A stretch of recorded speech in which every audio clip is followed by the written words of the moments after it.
महारानी कुंती ने विवाह से पूर्व कर्ण को भगवान सूर्यदेव से प्राप्त किया था, लेकिन लोकलाज के चलते कर्ण को नदी में बहा दिया।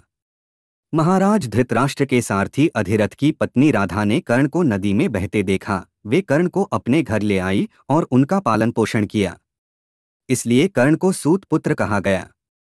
कर्ण की प्रेम कहानी में सबसे अधिक चर्चा द्रौपदी से प्रेम की होती है, लेकिन शास्त्रों में कहीं इस बात का जिक्र नहीं है कि कर्ण और द्रौपदी एक दूसरे से प्रेम करते थे।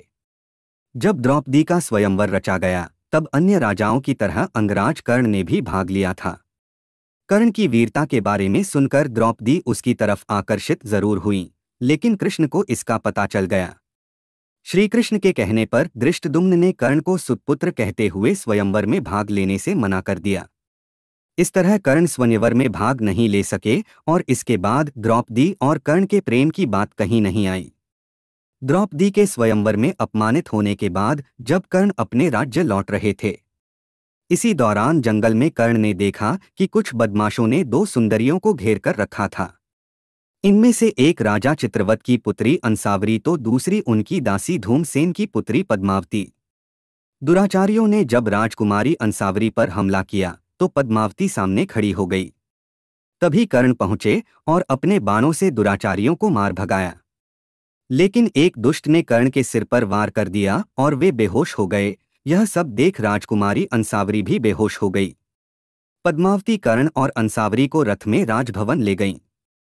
अंसावरी को राजभवन छोड़कर कर्ण को अपने घर ले गईं। पद्मावती के पिता ने वैद्य को बुलाया और उपचार के बाद कर्ण ठीक हो गए। कर्ण पास बैठी पद्मावती को देखते ही रह गए। दोनों मन ही मन एक दूसरे से प्रेम करने लगे। उधर अंसावरी ने पिता को कर्ण की वीरता की कहानी सुनाई तो महाराज चित्रवत का सैनिक उनका संदेश लेकर कर्ण के पास पहुंचा। कर्ण सैनिक के साथ चित्रवत के राजभवन गए, जहां राजकुमारी अंसावरी ने उनका स्वागत किया।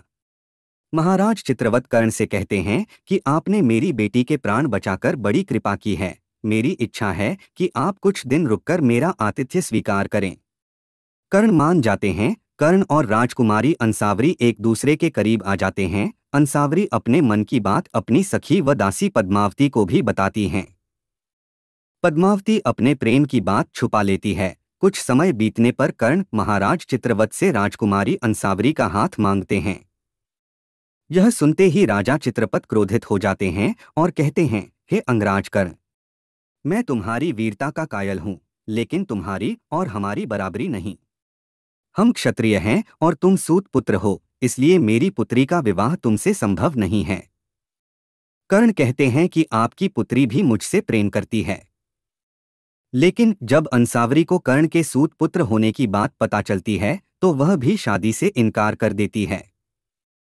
कर्ण इस अपमान से दुखी होकर अपने राज्य लौट जाते हैं। कुछ समय बाद राजा चित्रवत अपनी पुत्री अंसावरी का स्वयंवर कराते हैं। भगवान सूर्य के कहने से कर्ण भी स्वयंवर में पहुंच जाते हैं, लेकिन कर्ण को देखकर राजा उनका अपमान करते हैं। कर्ण कहते हैं कि हाँ, मैं सुतपुत्र हूं, लेकिन सभी क्षत्रिय राजाओं को एक साथ युद्ध में हरा सकता हूं। कर्ण अपने बाणों से वहां उपस्थित सभी राजाओं समेत महाराज चित्रवत को भी सिंहासन से बांध देते हैं। सभी कर्ण से हार मान लेते हैं।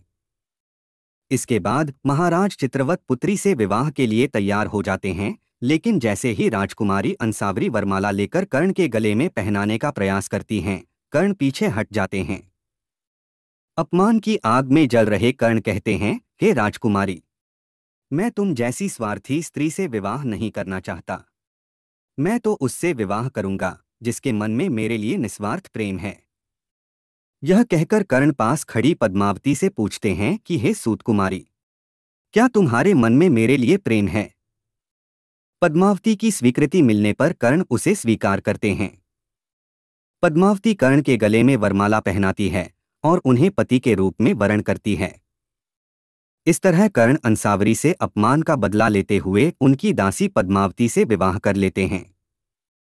कर्ण जैसे वीर द्वापर युग में कुछ ही थे, लेकिन कर्ण को सूत पुत्र के नाम पर बार बार अपमानित किया गया, यहाँ तक कि यह उनके प्रेम में भी बाधक बनी।